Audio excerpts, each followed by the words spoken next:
আব্দুর রাজ্জাক বিন ইউসুফ উস্তাদজি বলছেন হাফিজাহুল্লাহ, যে তুমি চাঁদাবাজি করো কেন? দরকার হলে ভিক্ষা করে খাও, তারপরে চাঁদাবাজি করো না।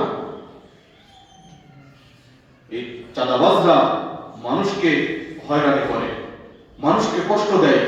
একজন মানুষের হালাল উপার্জন কত শত পরিশ্রম করে সে টাকা পয়সা ইনকাম করে উপার্জন করে সে একটা বিল্ডিং বানাবে, একটা দোকান করবে, ব্যবসা করবে, বাণিজ্য করবে, ফুটপাতে দোকান দিবে, আর একটা লভ্যাংশ প্রতিদিন ওই চাঁদাবাজদেরকে দিতে হবে।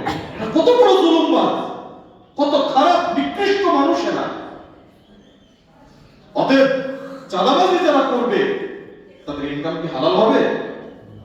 কখনোই হালাল হবে না।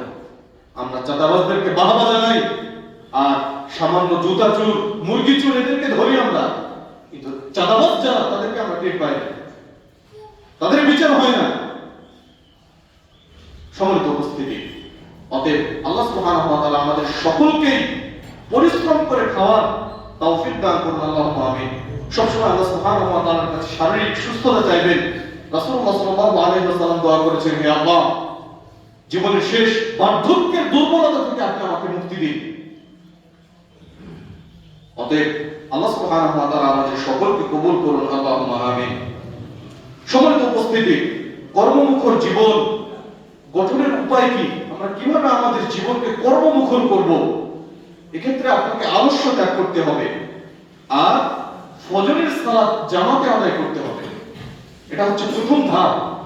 আপনি যদি আপনার জীবনকে সুখ স্বাচ্ছন্দ্য মণ্ডিত করতে চান, তাহলে অবশ্যই আপনাকে ফজরের সালাত জামাতে আদায়